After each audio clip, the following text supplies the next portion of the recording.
वहीं सांसद रामचंद्र जांगड़ा से भी हमारे संवाददाता स्पर्श शर्मा ने खास बातचीत की, सुनिए। बीजेपी राज्यसभा सांसद रामचंद्र जांगड़ा जी हमारे साथ बात करने के लिए मौजूद है। देश एक आज नया इतिहास लिखने को जा रहा है। प्रधानमंत्री ने नई पार्लियामेंट बिल्डिंग का उद्घाटन किया है। सर, कितना महत्वपूर्ण हो जाता है, जो पुरानी बिल्डिंग थी उसमें करीब 90 वर्षों से ज़्यादा का इतिहास जो है देखने को मिलता हुआ नजर आता था, लेकिन आज से एक नया इतिहास जो है देश लिखता हुआ नजर आएगा। देखिए, आज़ादी के अमृत काल में आदरणीय प्रधानमंत्री नरेंद्र भाई मोदी जी के कुशल नेतृत्व में 2047 के लिए भारत विश्व गुरु की पदवी की तरफ बढ़ रहा है। आज हमें ये सौभाग्य प्राप्त होगा कि हम उन ऐतिहासिक क्षणों को साझा करेंगे जब भारत के प्रधानमंत्री भारतीयों द्वारा भारतीयों के लिए बनाई हुई नई संसद का लोकार्पण करेंगे। हमें बहुत ही खुशी है कि आज आज़ादी के 75 सालों के बाद भारत को भारत के लोगों के द्वारा, भारत के विश्वकर्माओं के द्वारा बनाई गई नई संसद को देखने का सौभाग्य मिलेगा, उसमें बैठने का सौभाग्य मिलेगा। प्रधानमंत्री जी 2014 के बाद से एक के बाद एक नई उपलब्धियों के साक्षी बन रहे हैं और भारत आज विश्व गुरु की पदवी की तरफ बढ़ रहा है। इनके कुशल नेतृत्व में हम समझते हैं कि जो आज़ादी का अमृत काल है 2047 में भारत विश्व गुरु होगा। लेकिन सर, जिस तरीके से विपक्ष कहीं ना कहीं इस मसले को लेकर भी एकजुट नजर आ रहा है और बॉयकॉट जो है इस पूरे कार्यक्रम का जो है विपक्ष की तरफ से किया जा रहा है, उसको लेकर क्या कहेंगे सर? देखिए, विपक्ष की मैं कहूँगा ये ओछी मानसिकता है।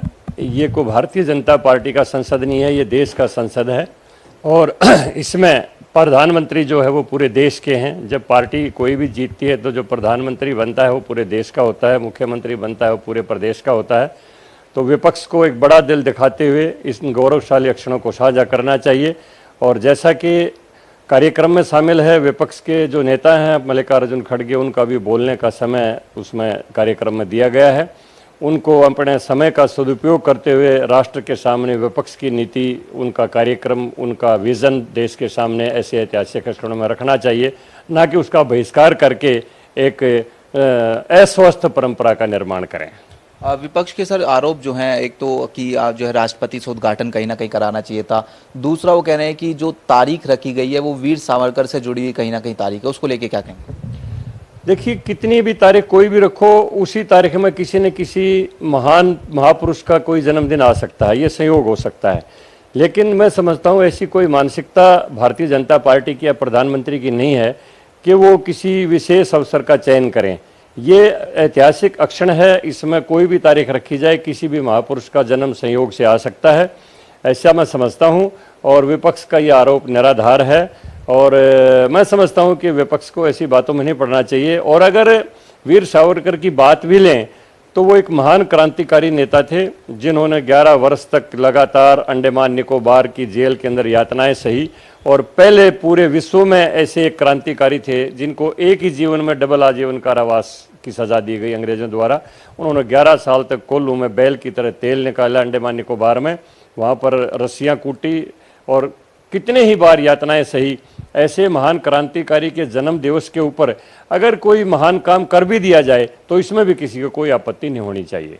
सर, इसके अलावा जो नई पार्लियामेंट बिल्डिंग बन रही है, डिलिमिटेशन के बाद सीटें कहीं ना कहीं बढ़ती नजर आएगी, नई टेक्नोलॉजी जो है देखने को मिलती हुई नजर आएगी, किस तरीके से आप महत्वपूर्ण समझते हैं कि सर पुरानी पार्लियामेंट बिल्डिंग से जो शिफ्ट हो रहा है नई पार्लियामेंट बिल्डिंग में कितना जो है नया कुछ जो है देखने को मिलेगा?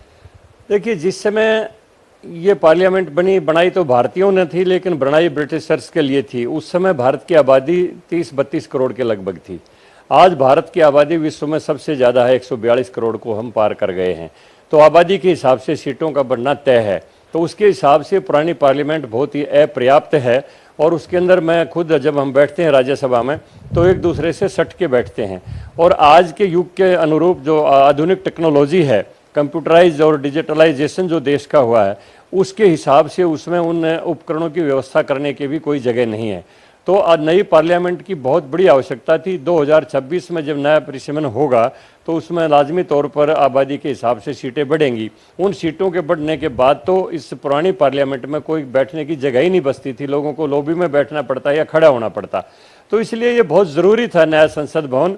और आज तक हम पुरानी बिल्डिंगों में बैठ के कब तक गुलामी के प्रतीक चिन्हों को ही अपना आदर्श बनाते रहेंगे।